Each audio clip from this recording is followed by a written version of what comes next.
আপনার এই যে হাতের মধ্যে যে একটা ছোট্ট কোষ আছে না, কোষ, সারা পৃথিবীতে যত সম্পদ আছে এখন সবগুলো যোগ করে একটা কোষ বানাইতে পারবেন, একটা কোষ। বুঝেন নাই তো?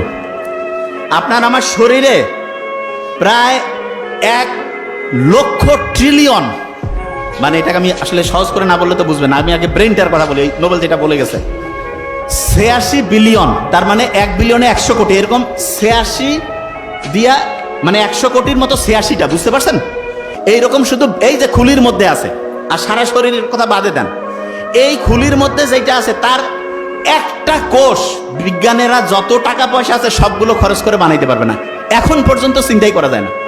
বিজ্ঞানীরা করছে যে না, এটা হচ্ছে অটোমেটিক নেচার থেকে আসছে, কারণ ওরা যেটা বানাইতে পায় না তখন কাজে এটার ব্যাখ্যা খুঁজে পাওয়া যাচ্ছে না।